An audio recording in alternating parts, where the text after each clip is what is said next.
Jiwoo stepped forward. I have an idea. She had been studying the energy patterns of the Devourer for days. These fluctuations here remind me of a heartbeat, not mechanical at all, organic, but damaged. She adjusted their communication device, changing the pattern to match the rhythm she had identified. The response was immediate. The darkness around their ship pulsed rapidly, almost violently. "Pull back!" Mina shouted as the ship shuddered, but Jiwoo held up her hand. "Wait, look at the pattern. It's not attacking, it's communicating, frantically." Taiho studied the readings. "It's like someone who hasn't spoken in years suddenly, hearing their name." For hours they worked to establish a more complex dialogue. Hyunki modified their scanners to detect even the slightest changes in the energy field. Slowly, they began to understand. "It's not just a weapon," Junho explained to the team. "It's alive, or it was. Created to be a defense system during an ancient war, programmed to grow stronger by consuming energy. But the war ended," Taiho continued. "Its creators either died or abandoned it. Yet its programming remained.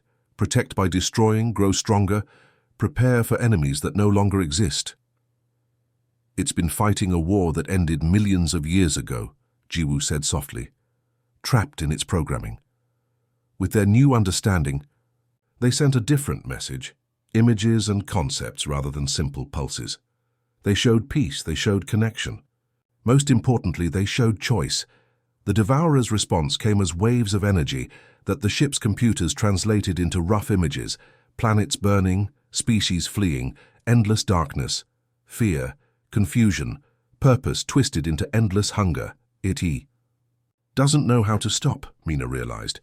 It's been consuming for so long it doesn't remember anything else. "Then we need to show it another way," Junho said.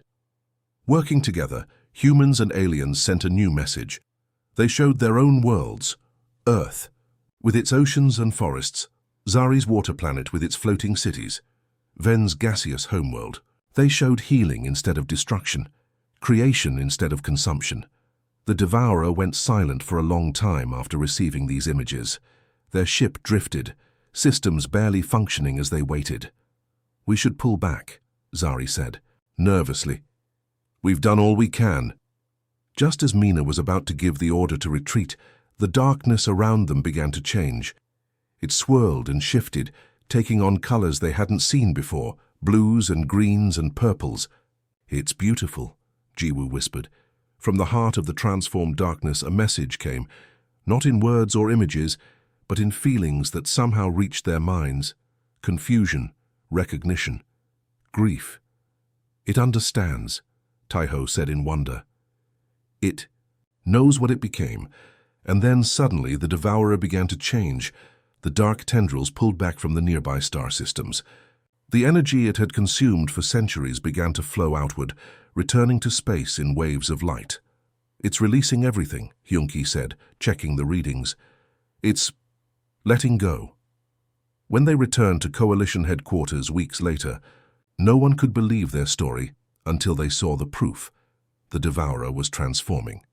Instead of consuming worlds, it was now helping to restore the energy balance in damaged systems. The council chamber, once filled with fear and doubt, now buzzed with amazement as the humans explained what had happened. "We didn't destroy it because it didn't need to be destroyed," Junho told them. "It needed to be reminded of choice. Your species approached a problem of war with thoughts of peace," the lead council member said, its light form glowing brightly. "No coalition race would have considered this. Humans have fought many wars," Captain Mina replied, "but we've also learned that most conflicts end not through destruction, but through understanding." When it was time for them to return to Earth, they were no longer 5 humans who had been sent on an impossible mission. They were ambassadors of a planet, newly welcomed into the galactic community. As their ship prepared to depart, the emissary joined them one last time. "You were chosen because we believed your species could think differently," it said. "But we did not understand how different. Your greatest strength was not your technology or your adaptability." "What was it then?" Junho asked. "Your capacity for empathy," the emissary replied. "Your ability to see beyond programming to possibility, to offer hope where logic sees only threat. The journey home was filled with quiet reflection. They had traveled farther than any humans before them, faced an enemy that entire civilizations had failed to defeat, and succeeded not through superior firepower or advanced technology, but through the simple, profound ability to recognize pain and offer healing. As Earth came into view, a small blue marble hanging in the vastness of space, they knew that everything had changed. Humanity's place in the universe would now be defined not by its power, but by its compassion, and somewhere in the distant reaches of space, a once destructive force now helped heal the very worlds it had nearly destroyed, having learned from humanity the most important lesson of all: the past does not have to define the future. Perhaps, the smoke being admitted reluctantly, we were too quick to dismiss your species. Later, as the humans gathered in their quarters, exhausted but triumphant, Mina smiled for the first time since leaving Earth. Today they saw what humans can do, she said. Now they'll listen to our plan for stopping the Devourer. Taiho nodded. Though I'm not sure they're ready for how crazy that plan is going to be. The Coalition provided them with a ship named Hope Bearer. It was small, fast, and lightly armed, barely enough for the mission. Junho noticed how the alien engineers looked away when explaining its limited shields. They did not expect the humans to return. This is all they're giving us, Hyunki asked, examining the aging engine room. Captain Mina nodded grimly. They think we're going to fail. They're just covering themselves so they can say they tried everything. The plan was simple but dangerous. While the Coalition's massive ships had failed to destroy the Devourer from a distance, the humans suggested something different. Get close, find the weapon's core, and disrupt its energy pattern. The Council reluctantly approved, but with minimal resources. To the Coalition's surprise, several alien crew members volunteered to join the humans. A green-scaled pilot named Zari, who controlled the ship with 3 slender arms. A mechanic, called Trisk, whose metal-like skin could withstand extreme temperatures. And a science officer, a floating cloud of particles that called itself Ven. "Why did you join us?" Taiho asked Zari as they prepared for departure. "Your council thinks we'll die." Zari's inner eyelids blinked. "Because you fought when others fled. My people have a saying, the boldest current reaches the deepest sea." They departed the next day, a tiny ship heading toward a monster that had consumed entire star systems. Their plan was to use the Coalition's last research outpost as a base, then make short jumps toward the Devourer's edge. The outpost commander, a tall being with a crystalline exoskeleton, greeted them coldly. "Your mission is recorded as a noble sacrifice," she said. "Your names will be honored in the memorial crystal." Junho noticed Mina's jaw tighten. "Save the memorial," she said. "We plan to come back." For 3 days they studied the latest data on the Devourer. Hyunki worked with Trisk to modify the ship's engines for faster jumps. Jiwoo and Ven analyzed the creature's energy patterns, looking for weaknesses. On the 4th day they made their first jump toward the darkness. The ship emerged at the very edge of the Devourer's influence. Outside the viewport, stars flickered and dimmed as their energy was slowly drained. "Another jump," Mina ordered. "Get us closer." The second jump brought them into the outer layers of the Devourer itself. The ship shuddered as dark tendrils brushed against its hull. Warning lights flashed across every panel, shields failing. Zari called out, "Energy drain at 40%. Pull back," Mina ordered. They retreated to safer space, the ship damaged but intact. Around the command table, faces were grim. "Our shields can't withstand the energy drain," Hyunki said. "We'll be dead in the water before we get halfway to the core." That night, while the others slept, Taiho studied the ancient records the Coalition had provided. Something caught his eye, a pattern in the Devourer's movements. He woke Mina immediately. "Look, at this," he said, pointing to the data. "The Devourer doesn't just consume randomly. It targets energy sources in a specific sequence." "Like it's following a pattern?" Mina asked. "Like it's following orders," Taiho corrected. "Programming." The next morning they shared their discovery with the team. "This wasn't just a weapon," Taiho explained. "It was a controlled weapon.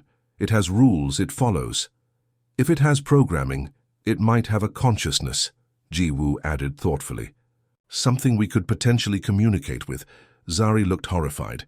Communicate with the Devourer? Impossible. 2 days ago you thought surviving its outer layer was impossible, Mina reminded the pilot. Yet here we are. They spent the next day building a crude communication device that could send powerful energy pulses in specific patterns. Their new plan approached the Devourer not as attackers, but as something unexpected. This is madness, the outpost commander said when they explained their plan. You cannot reason with a force of destruction. Maybe, Junho agreed, but has anyone ever tried? They launched again, this time with their shields configured differently. Instead of blocking the energy drain completely, they allowed a controlled flow, less threatening to the Devourer. It's working, Zari said in amazement as they penetrated deeper than before. The drain is steady, but manageable. At Mina's signal, they activated the communication device. It sent a simple pattern, 3 pulses, pause, 3 pulses over and over. For long minutes nothing happened. Then suddenly, the darkness around them pulsed back, 3 times, pause, 3 times. It's responding, Junho whispered, his heart racing. It understands we're trying to communicate. Taiho leaned forward, his eyes wide. This changes everything. If we can communicate with it, then maybe we don't need to destroy it after all, Jiwoo finished. Maybe we just need to help it remember what it was before it became a weapon. The Hope-Bearer drifted deeper into the darkness of the Devourer. Their simple communication, 3 pulses, pause, 3 pulses, continued. Each time the vast entity responded in kind. We need to try something more complex, Junho said, his eyes fixed on the reading screens. This is the threat, the emissary said. We call it the Devourer. It was created as a weapon in an ancient war, meant to consume energy and grow stronger. But the war ended, and its creators vanished. The weapon continues its programming, consuming. World stars everything in its path. Why can't you stop it? Asked Mina. We've tried, the emissary replied. Our most advanced civilizations have deployed countermeasures for centuries. Nothing works. And you think we can help? Junho asked, staring at the dark mass that had already consumed dozens of worlds. The emissary's form brightened. You see, solutions where we see only problems. Your species thrives on chaos in ways we cannot comprehend. The coordinator of the coalition believes that your unpredictability might be exactly what we need. As they stared at the hologram, Junho felt a weight settle onto his shoulders. They had traveled farther than any humans in history, seen wonders beyond imagination, but the real journey and the real test was only just beginning. Remember to provide original content. If you use information from search results, make sure to cite the sources using tags. The coalition headquarters floated in space like a giant silver flower, its petals stretched for miles, each one housing representatives from hundreds of different species. As their ship docked, Junho felt his stomach tighten. This was real. They were really here. Remember to stay together, Captain Mina said, checking her uniform one last time. We represent Earth now. They stepped through the airlock into a massive entrance hall. The ceiling soared so high that clouds formed near the top. Creatures of all shapes moved about, some floating, others crawling along walls or ceiling. Many stopped to stare at the humans. They look at us like we're animals in a zoo, whispered Jiwoo. To many of them we are just animals, Taiho replied. Most species here have been spacefaring for thousands of years. We've barely left our own planet. A tall, blue-skinned alien with 4 arms approached them. I am Coordinator Lono, it said, its voice somehow inside their heads rather than in the air. The council is waiting. They followed Lono through winding corridors until they reached a circular chamber.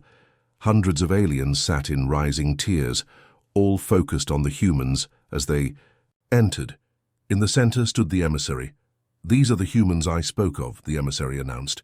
They come from Earth, a high-gravity world with extreme conditions. A creature made of what looked like smoke and light floated down. And you believe these primitive beings can succeed where our greatest minds have failed for centuries? Its voice dripped with doubt. We believe their different perspective may provide answers we cannot see, the emissary replied calmly. Different, the smoke being swirled angrily. They still fight wars among themselves. They poison their own planet. They... A loud boom cut off its words. The entire station shook. Red lights flashed everywhere. "We are under attack!" Lono shouted. "The Devourer has found us!" Chaos erupted in the chamber. The alien representatives scattered, following evacuation protocols, but the humans stood their ground. "What's happening?" Junho asked the emissary. "A shard of the Devourer must have broken off and tracked us here. This has never happened before." The station shook again. Lights flickered.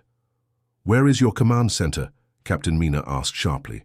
"Level 7, said Lonota.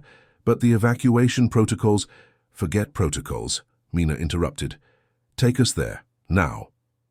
In the command center, screens showed a dark mass attacking one section of the station. Smaller creatures, like living shadows, were breaking through the outer hull. "Your security forces?" Mina asked. "Evacuated per safety protocols," Lono said. Mina looked at her team. "Hyunki, can you access their systems?" The engineer nodded, already studying the control panels. "Taiho, translate anything we need.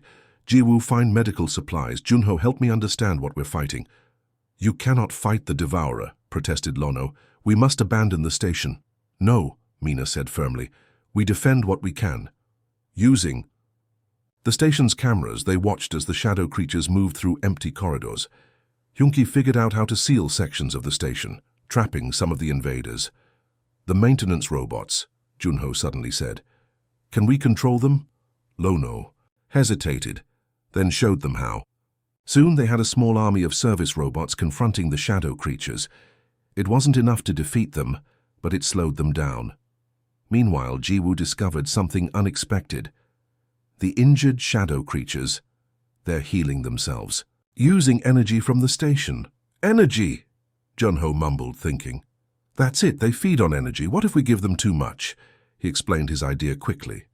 Hyunki nodded with growing excitement. "We can overload the power systems in the sealed sections, basically give them indigestion." While they worked, the council representatives who had remained watched in shocked silence. These primitives were breaking all protocols, ignoring safety procedures, and somehow succeeding. The plan worked. When they flooded the trapped shadow creatures with massive energy surges, the creatures seemed to implode, releasing the consumed energy back into space. Hours later, as repair teams secured the station, the council reconvened. The mood had changed entirely. "You saved many lives today," said the lead council member, a being of pure light, using methods no coalition species would have considered. "Sometimes the obvious solution isn't the right one," Junho said. The sky above Seoul darkened without warning on a Tuesday afternoon. Dr. Junho Park looked up from his calculations, puzzled by the sudden change. At first he thought it might be a storm, but the darkness had a pattern to it, almost geometric.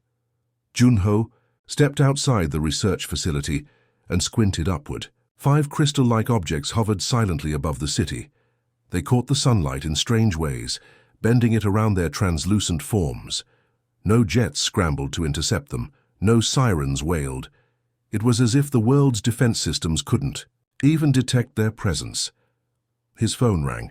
It was Captain Mina Kim from the Defense Ministry. "Dr. Park, we need you at headquarters immediately," she said, her voice steady but urgent. "A car is already on its way."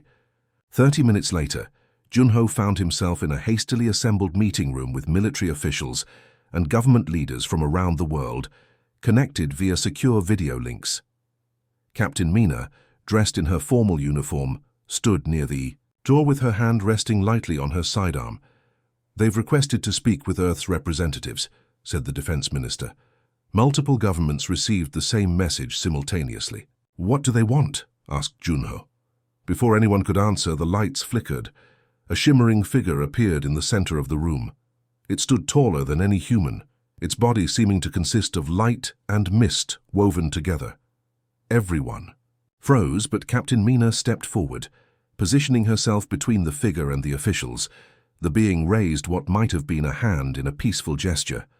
When it spoke, no sound came out. Instead, its words formed directly in their minds. "I am the emissary," it said. "We have traveled far to find you." The world leaders bombarded the visitor with questions, but it remained focused on its purpose. "A great darkness threatens all life," it explained. Many worlds have already been lost. Our greatest minds have failed to stop it.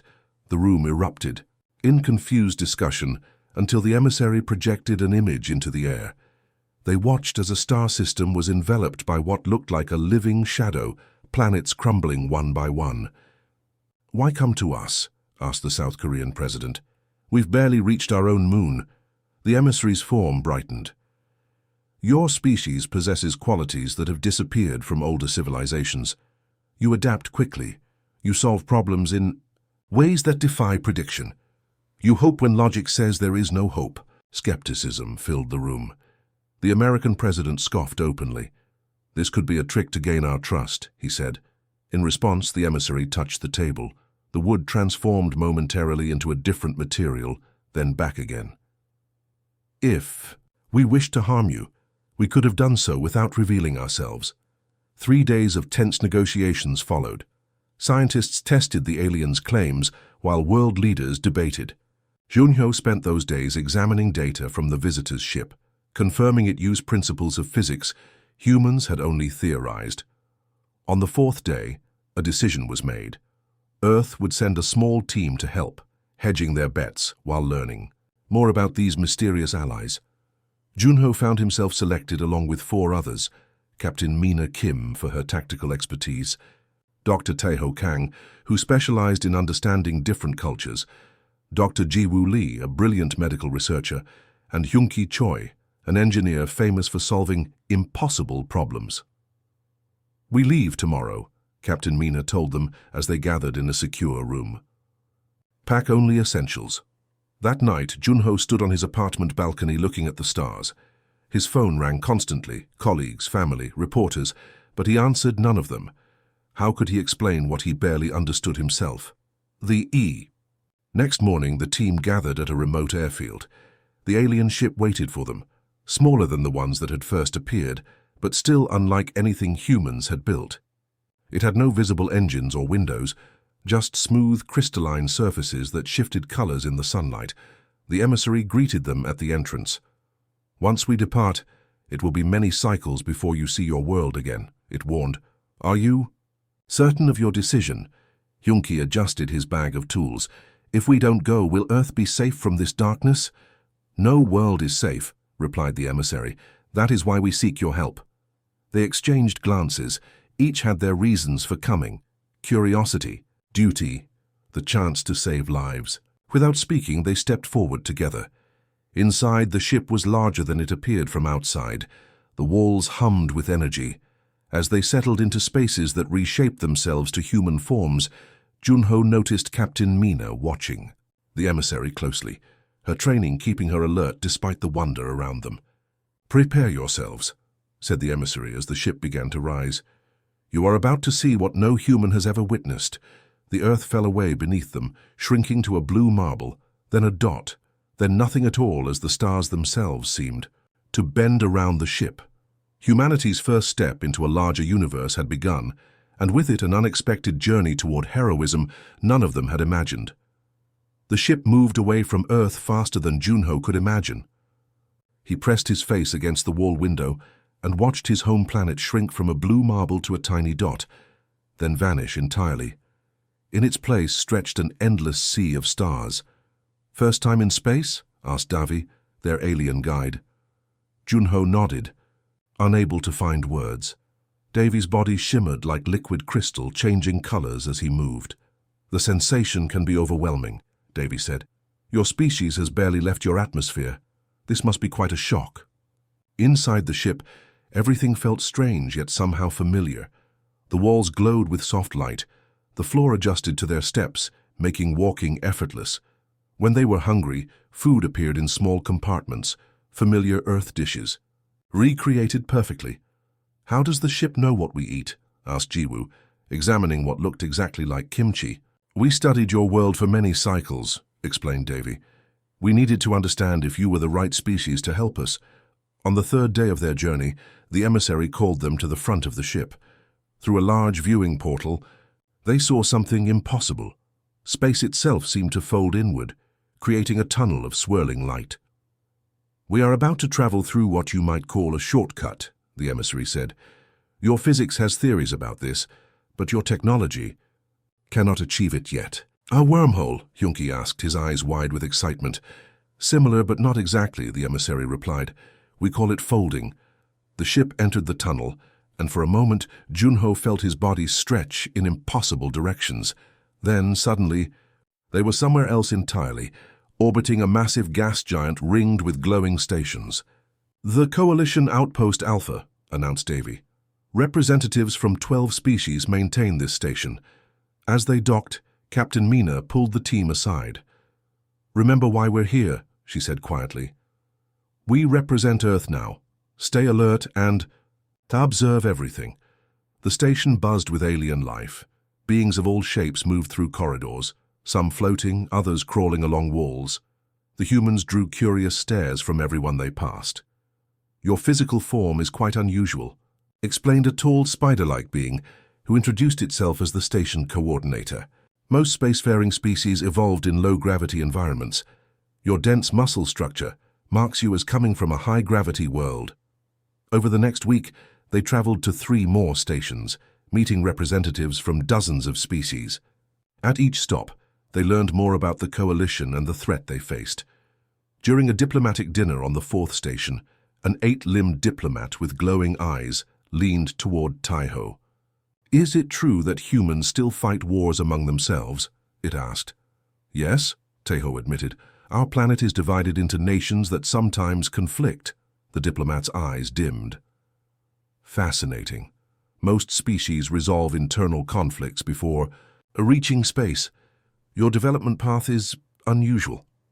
Later that night, they gathered in their quarters to discuss what they'd learned. Have you noticed how they look at us? Mina asked. Like we're unpredictable. We are, said Junho. Every species we've met evolved toward cooperation and logic. Humans chose a different path, which might be exactly why they need us, Junki added. On the final day of their journey, the emissary summoned them to a secure briefing room. Projected in the center was a hologram of a dark cloud spreading across a star system.